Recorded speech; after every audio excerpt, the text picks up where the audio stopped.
And trust and vulnerability. I sometimes always say they Vulnerability. Yeah. like this, right? And like, Yeah. and I think we are past, and probably with Gen Z coming more and more, like, I think we're gonna be done with this, like, I'm a boss and like, you just Yes. Yes. listen to me. I don't have any vulnerable moments. That era is Is past. dying Yes. slowly. But and I think we need this leadership who will come and be leaders really, but human. Real people, right? People, real people leading. Yes. Yeah, I personally welcome that. I before I even understood the power of it and how important it is, I always said I was like, I don't know what I do differently, but I lead. I'm just like like self vulnerability is the first thing. They're just so I used to just see it open doors, and now of course we can understand so much more. And at least me personally, why that's such a powerful tool, it and it needs is. to be used. Yeah, totally. It is very powerful tool, but it's also very hard to find leaders like that. I think many leaders are tired because, right, like, there is there also a lot of them have traumas from many places in corporate Yes. America, which I don't blame them.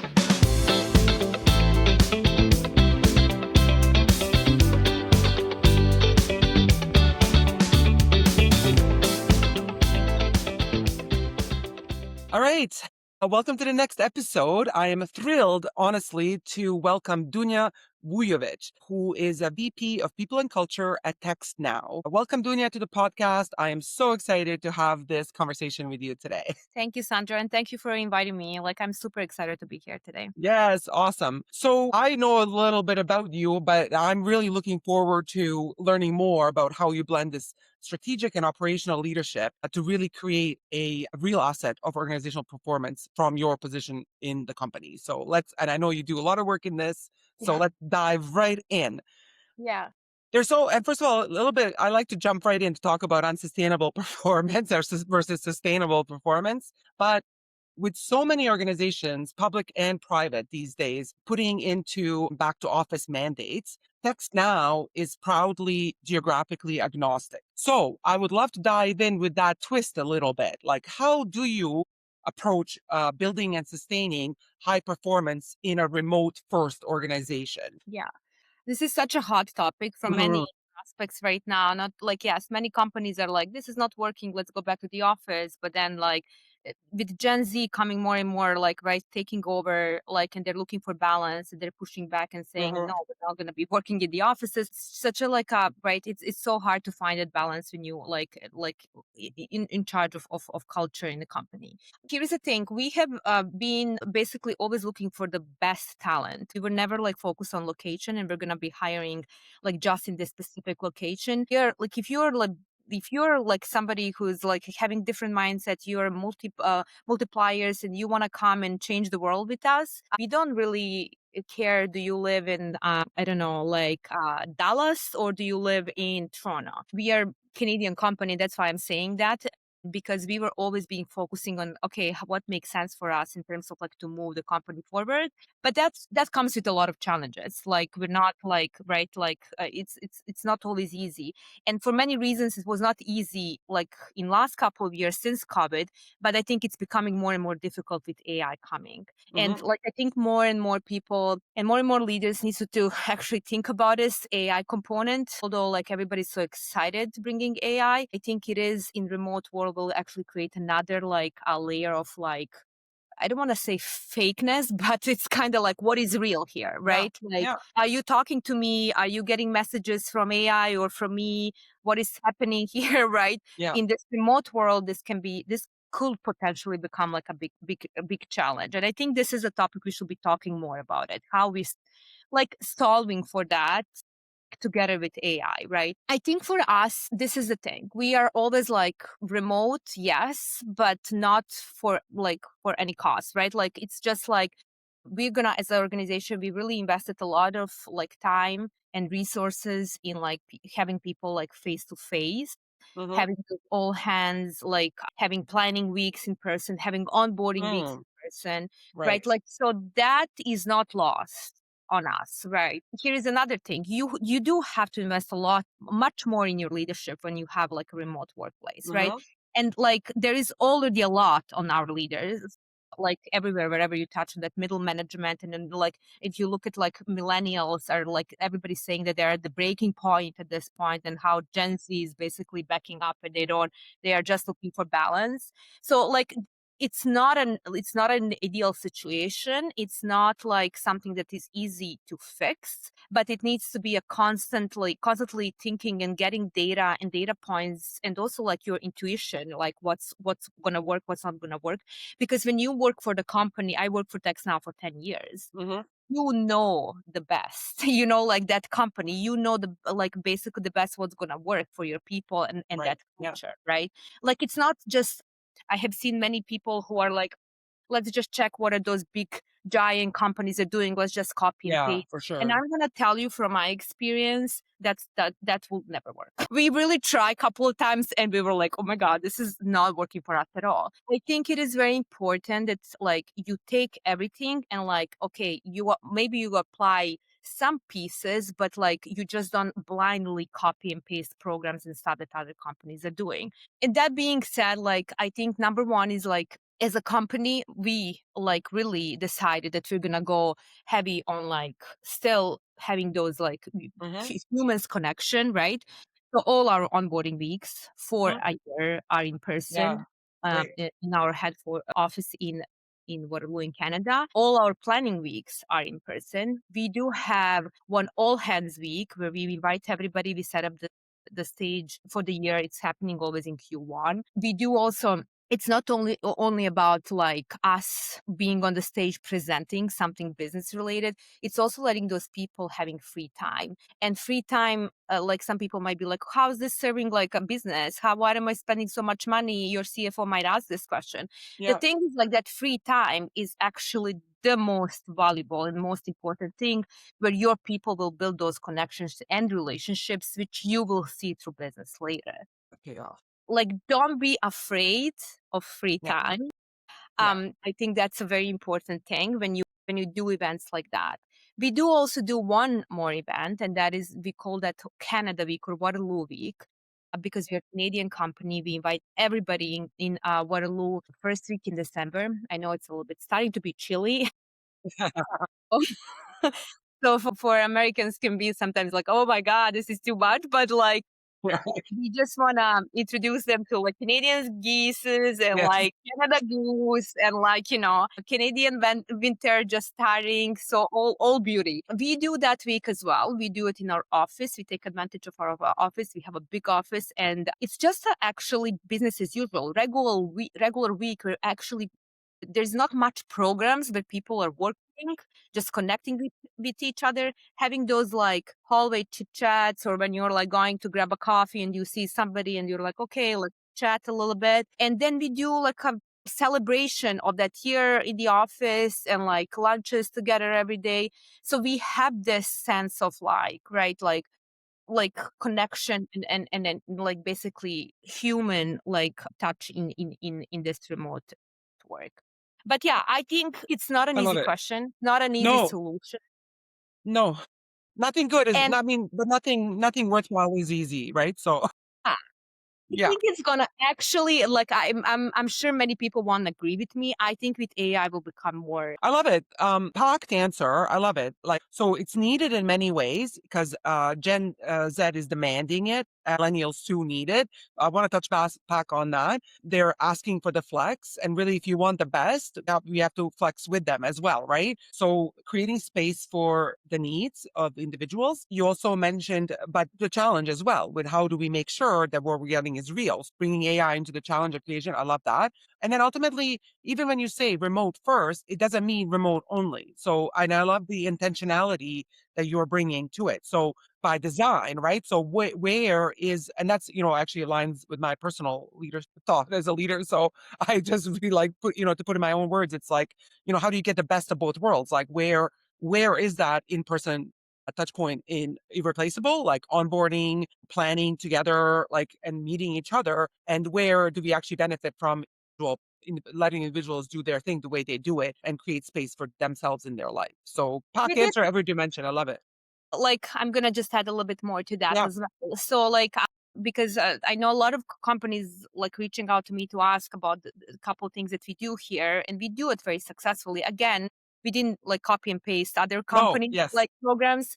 We build something we call values bootcamp. Here is a thing that I believe when it comes to remote work, you have to like standardize the non-negotiables, and yes, that means number one are your company values, right? yes, But the thing is with company values, many companies they treat them as like flag on the wall. We're gonna just put them on the walls. You're gonna walk into the office, you're gonna see them. That's it. We have values, right?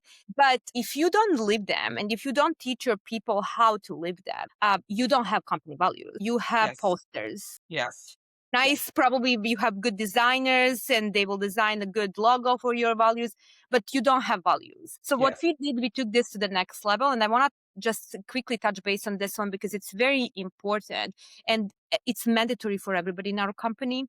If you are co-op or you are like a senior leader, like you have to go through this program. It's called Values Bootcamp. We teach you how to use company values to make a decision. And what is actually what we started program is like we spend some time like unpacking what are your personal values. Mhm. And we do this in the room, like where we have 15, let's say 15 people. And when you talk about your personal values, maybe you don't even know what are your personal values. Probably you don't, or you did not think about that before. Or maybe you do, or maybe they change, whatever it is. But like we have some specific questions and we walk you through to actually land on three personal values. Where do you stand? Here is the thing. Your personal values are actually deciding how you make decisions and what you do in your daily life. Like basically what I'm going to eat for breakfast today and then where I'm going to go in bed today is connected to my somewhere to my personal values. So we have to understand that like you have hundreds of people working in one like workplace, they all have different personal values. Mhm. And then all of a sudden you want them to actually act and make decisions based on your company values. So there is no magic one there. You can't just demand that without some training and with some explanation how people can do that. So at the end of that training, what we do is actually we have a couple of slides where we say, okay, those are your personal values, you have three of them, and those are our company values, we have six of them. You meet them and this is how you make decisions. My Like gosh, beautiful. Of you make decisions based on these like course. components on daily basis, and this is how we're going to help you to do that because it's a remote work, right? Like people are like working from their homes Yeah, under like, behind their computers. yeah. You want to make sure that they fully not only understand your values but also live them, like also sitting behind the computer and thinking, oh, if I make this decision, am I acting like an owner? What is this triggering in my personal values, right? Like you want them to have that critical component and thinking about that. This is the training we do Beautiful. for everybody. That's beautiful, Dunya. Oh my gosh, I love that. I mean, it's ultimately again recognizing, and this is one of the big things, the path I'm personally on. So I just like resonate so much is recognizing the needed alignment of individual values, decision making, prioritization with organizational, again, values, purpose, the need, the direction you're going. It's really organization is really ultimately a collection of people, right? Like working together. It's like we to be at its best, individuals have to be at their best with clarity and that connection to the deeper purpose that they're serving, not just doing things on this, check, check, check. We are well beyond the age where that was enough for true success. And that's for me, yeah, what you were highlighting there. I Let love me it. tell you something. I think if we as organizations just spend a little bit more time connecting those stuff, like where Yes. people are coming and what we actually asking from values perspective, it will actually solve some of our problems. And I'm gonna give you example. You cannot, if I'm coming and I'm interviewing with you for a senior role in your organization, Hmm? and one of your values is transparency, but I am coming from those big corporations where transparency is not allowed, right? And Zero. that's how I operated all my life, and that's what I like.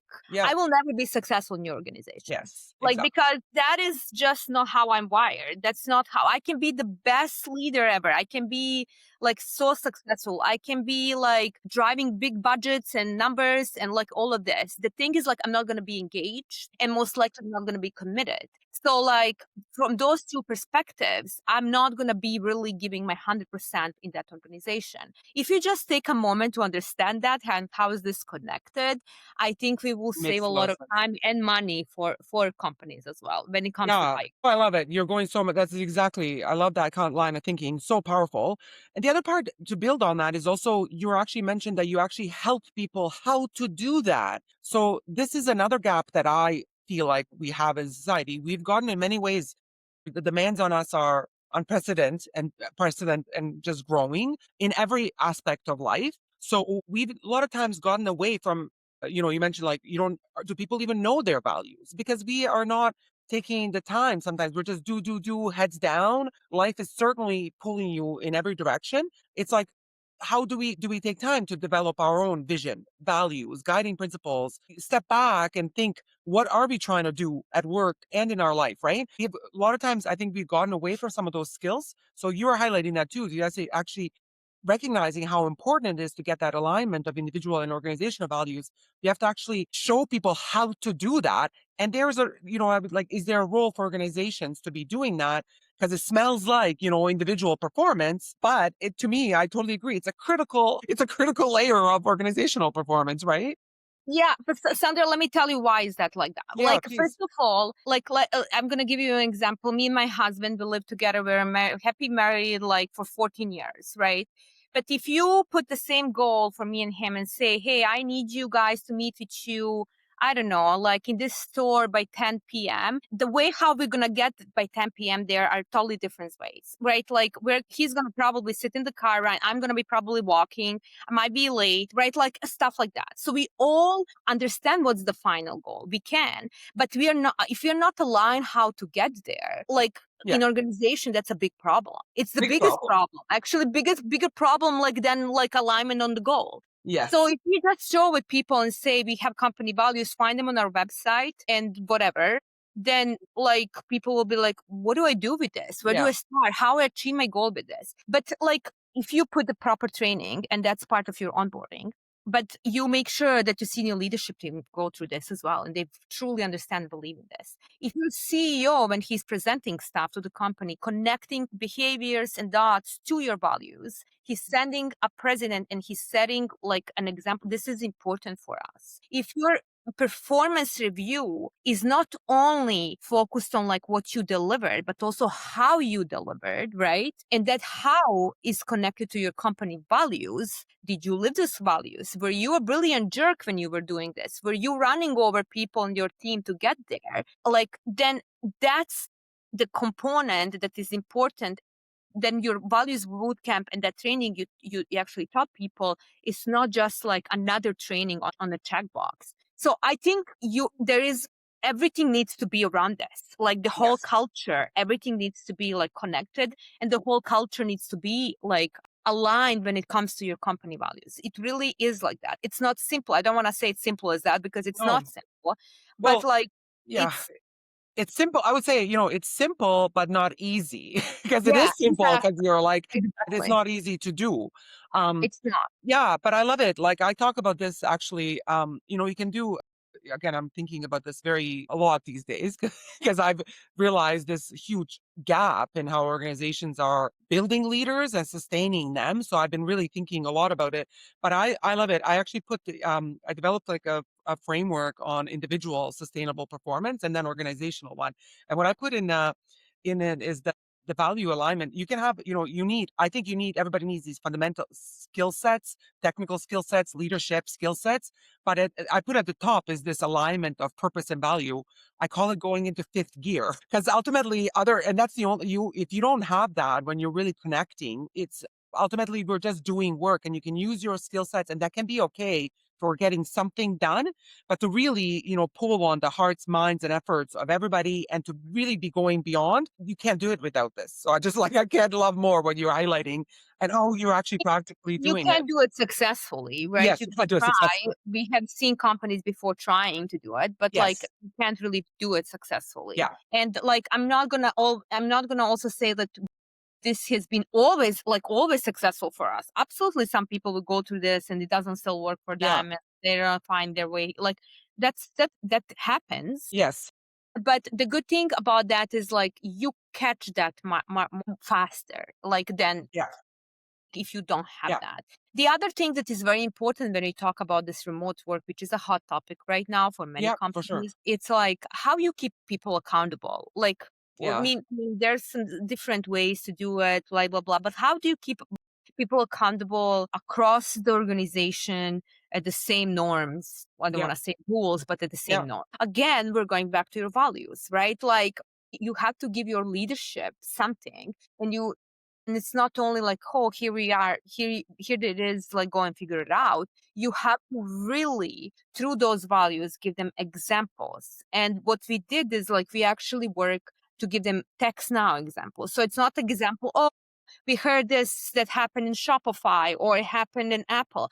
No, no, those are the real examples at TextNow. We changed the names, but this is what happened.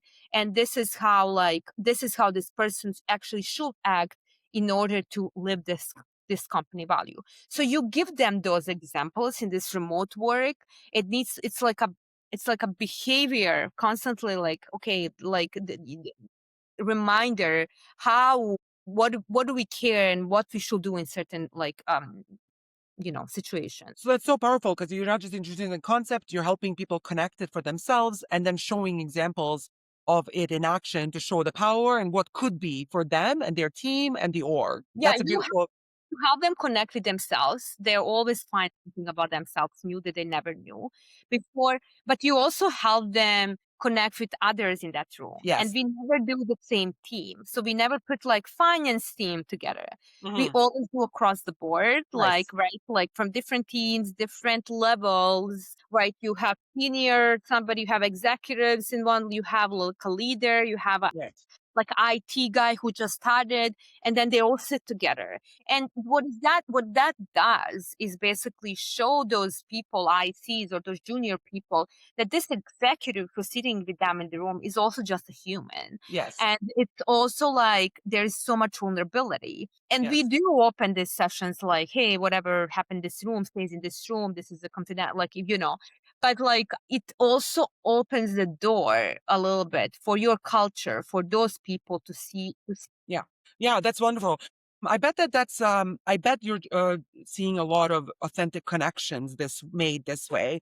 And I know that that's also something organizations are struggling with these days because a lot of the old school book on, how to reward and connect, like, going for drinks after work or like, lunch or whatever. Yeah, it's not resonating anymore, right? Like people, so first of all, the remote nature of work is just like, it doesn't actually make sense. But beyond that, people are like, no, thanks. I'd rather, have the time with my kids or go to the gym or have a walk outside, right? Like, we are actually more conscious of what we need as a society, including, generationally speaking, in a general term. The Gen Zs of the world are like, no, thank you. Or I don't even drink anymore, right? Like, not that you have to have alcohol, but, there's a huge rise of like, no, thanks. I don't want to go into that situation. So I bet, and I'm, be guessing, I would love your thoughts on how these open, vulnerable discussions on value bases are actually driving the real connections that are authentic and needed for success. I'm gonna tell you one thing, and I am a big believer in this. If you want your remote work to be really successful, Hmm. it needs to be based on trust. Yes, And that's priceless. the thing is, like, trust is a very expensive gift, Yeah, and it's like very vulnerable, right? It can be yeah, broken any moment, yeah, right? So as a company, we have to keep going, right, and building that, in like with people. So you have to create those moments where people can build trust, because people naturally, that just does, what does it mean? It's just they don't know how to actually do it with people at work, especially coming from many traumas from other companies, right?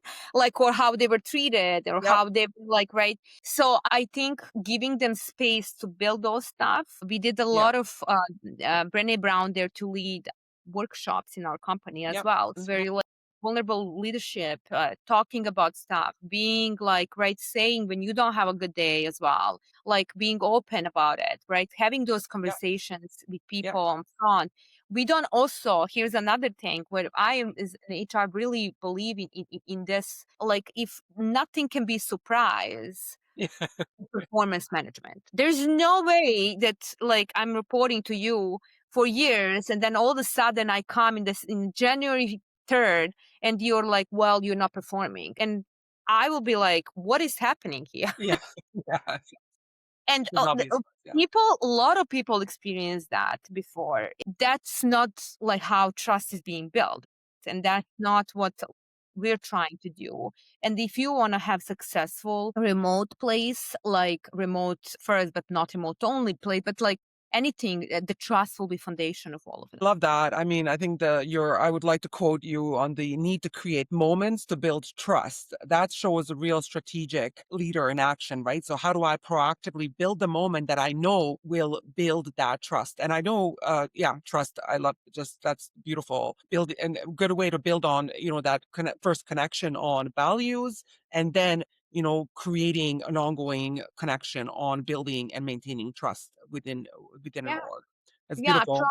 Trust and vulnerability. I sometimes always say they Vulnerability. go Yeah, like this, right? And like yeah, and I think we are past and probably with Gen Z coming more and more, like I think we're gonna be done with this, like I'm my boss and like you just yes, yes, listen to me. I don't have any vulnerable moments. That era is is past. dying Yes. slowly. But and I think we need this leadership who will come and be leaders really, but The human. real people, right? People, real people leading. Yes.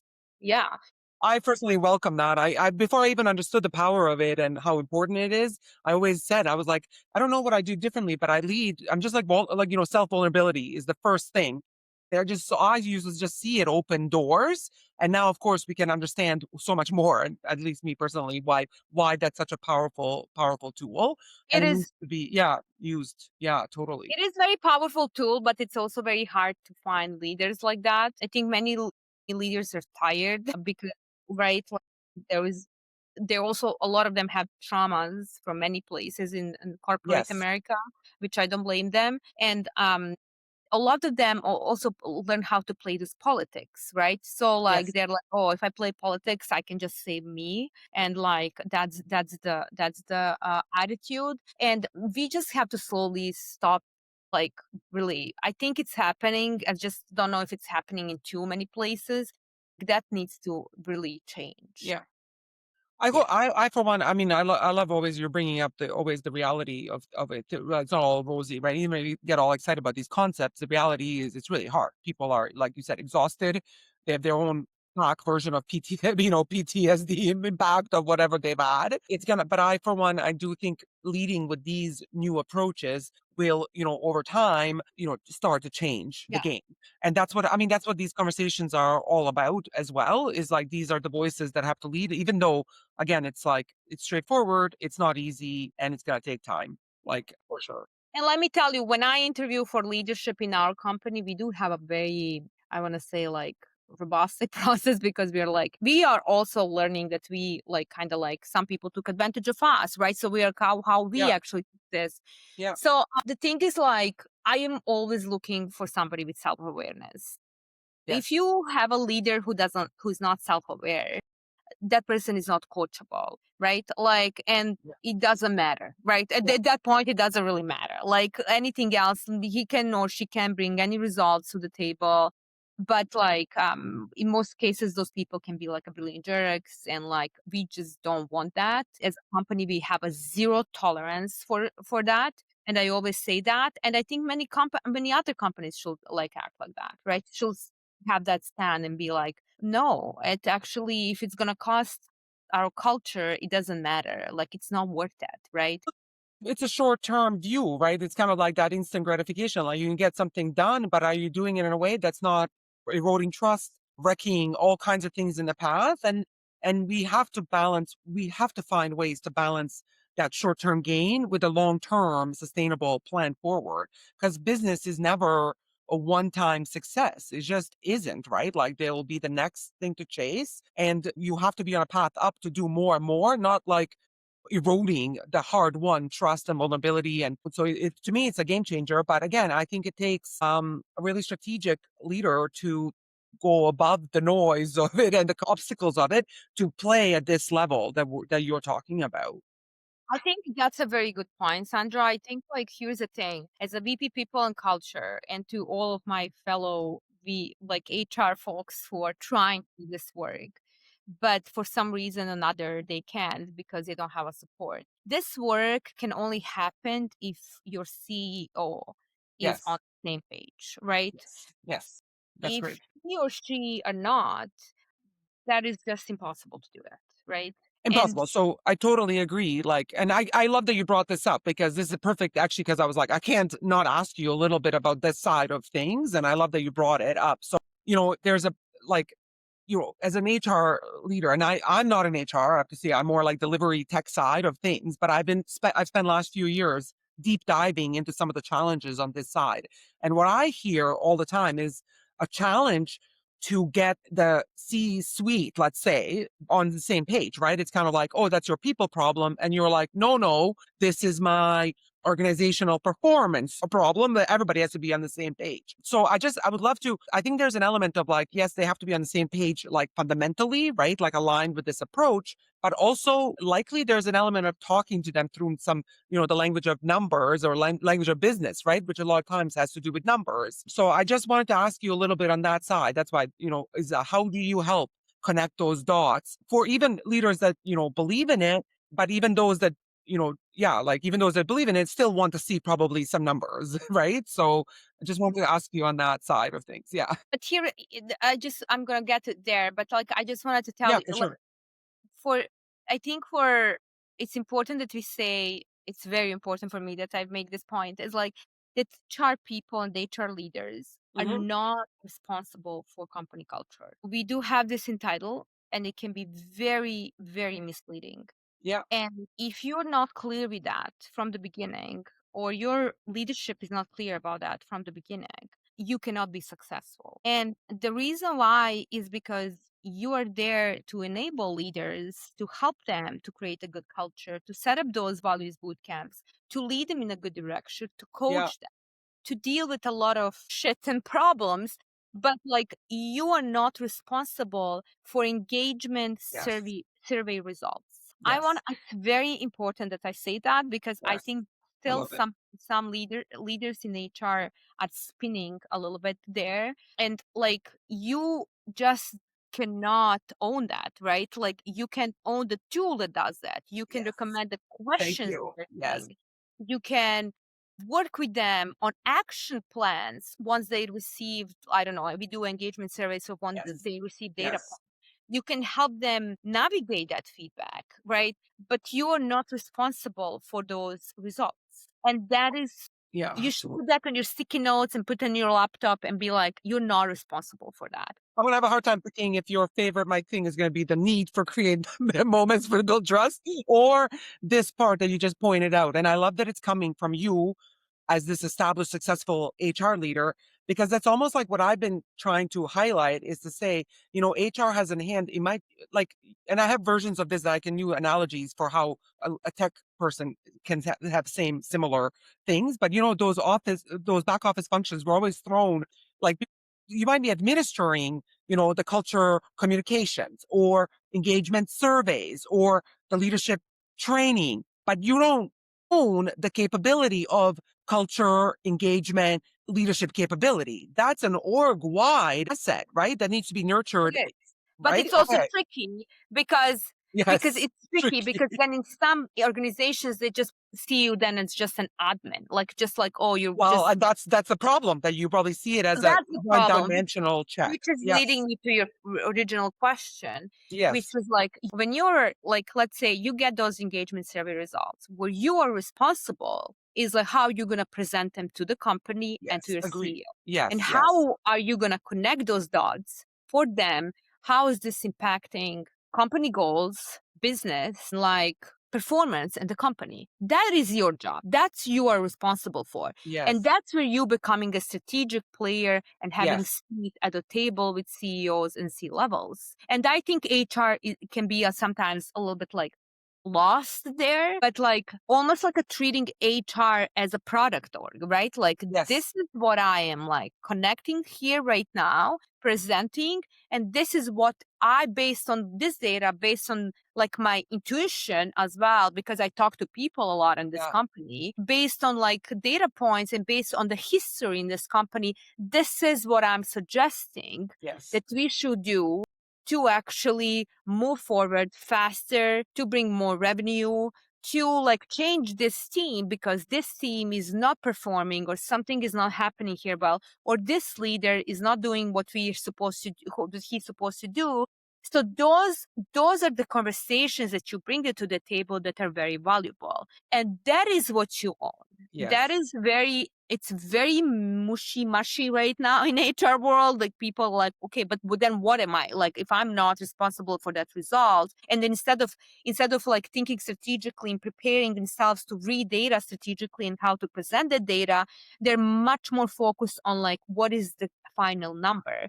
The final number, it doesn't matter. Yes. Actually, what matters is like how you're gonna take that number, learn from that number, and what are you gonna do after What's with next? that. Oh my gosh, I love that, Dunya. That is so powerful. Sorry, I have to just like exclamate, put some exclamation marks on what you just said. Actually, it popped, and a good analogy popped into my head.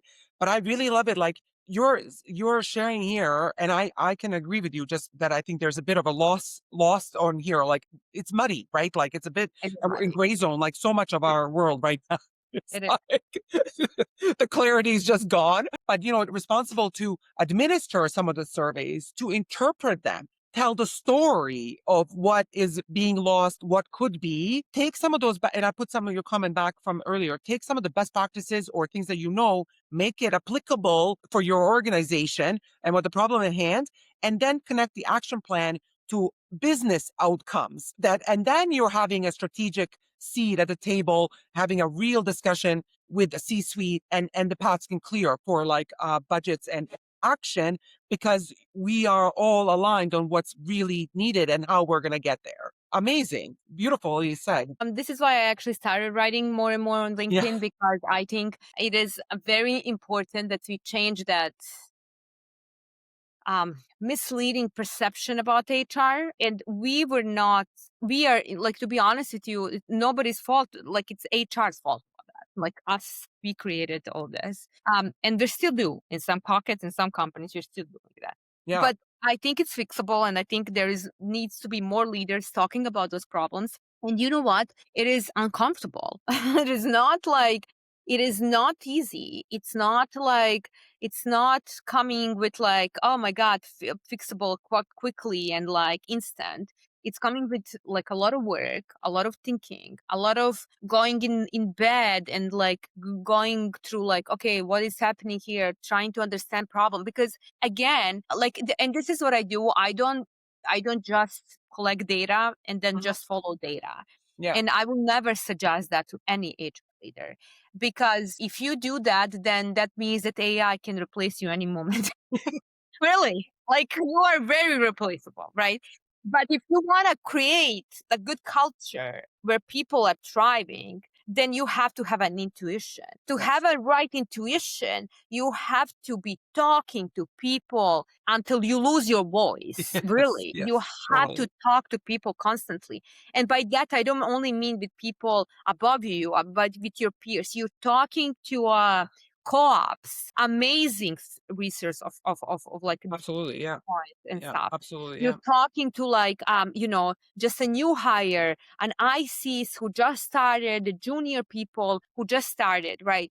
You're also talking to people who are coming from other companies, and you have this. I have this like open door policy, but I always say to them, here's the thing: I have been here for 10 years. You're coming with new fresh perspectives and with new like ideas. Yeah. If you have seen something in other companies that you think this will be amazing for TextNow, please come to me. And maybe the answer will be we already tried that. And maybe the answer will be it's not going to work for us. But please come and let's have the conversation, right? I think that is important. Those are, and that is creating that intuition for you, like as a leader in a culture of the company that like basically that can only strengthen that data and can make you more comfortable in things that you are presenting Yeah, later. of course.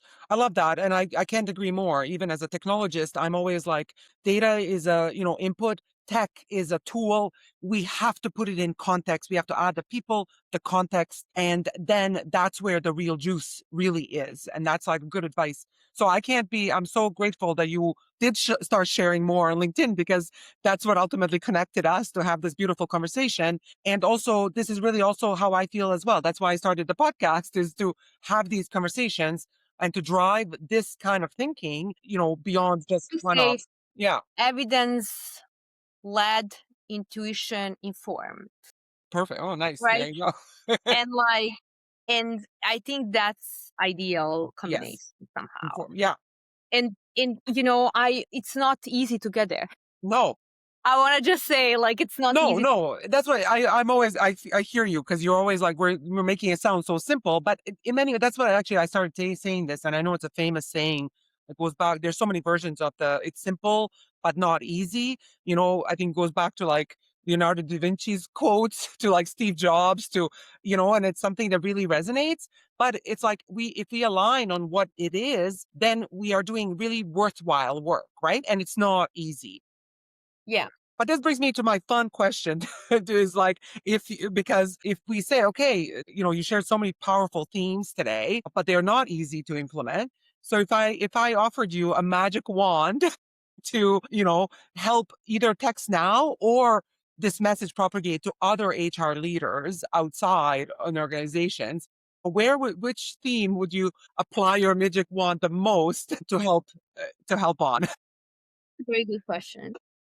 Prioritization, I have to Yeah. prioritize you into one. Well, I wish I have it. I think, I mean, personally, I will just like stop those wars in the world and like do Okay. stuff like that, to Of be course, of honest. course. And World peace. I don't want to sound cheesy, but like I know how it is to go through all of that. So I'm kind of like always emotionally about that. Agreed. But the thing about like, if I can really fix something that will actually benefit all companies, not only TextNow, I don't want to Yes, just be yes. selfish about it. It's like change that perspective about HR. It is there's a lot of people doing some work about it, but not enough. I think more people need to talk about it, like just like the voice in this field, speak up, get out, speak up more, be more brave. Yeah. And I think that's like Yeah, that that's what you. everything then up to will start changing. Well, I think that's a powerful use of the magic wand. It's just my personal opinion, because I do know that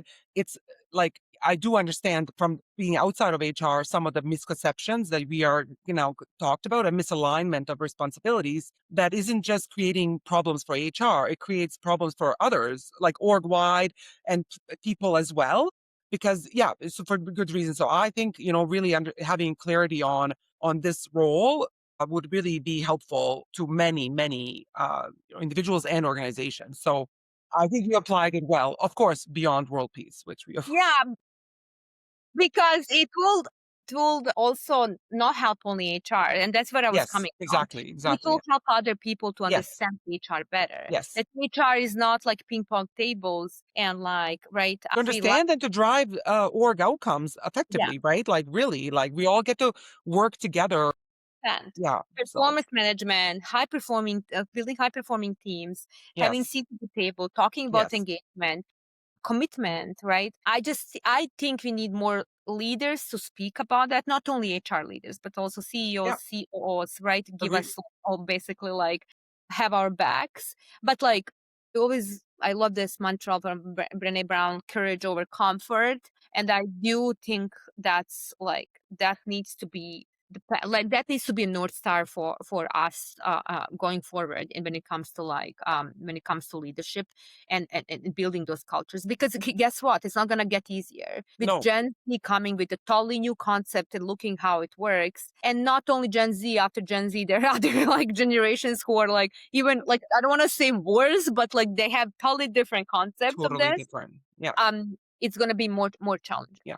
Well, I think you're doing your part in more than doing your part in sharing this and, helping from your position to push this in the right direction. So I'm so grateful to have had your for the episode today and to share this really powerful themes packed with practical examples of how it's actually being done in an organization so that it's not just ideas. This is real work that's happening and it's available to others, is possible for others as well. So Yeah. thank you so much for sharing them today and for just being great, and please continue sharing your thoughts on LinkedIn. I will be there. I am also working right now on my own portfolio, like a website where I'm gonna actually talk more about like how we Awesome. do stuff and share with people. Amazing. Whoever wants to learn more about that, I'm gonna be sharing that as well soon. I will be the first in line there to sign up and be learning from you. Thank you so much Thank for you. today. I can't wait to unpack this whole episode and amplify your important thought leadership in this area. Thank you so much, Dunya. Thanks, Sandra.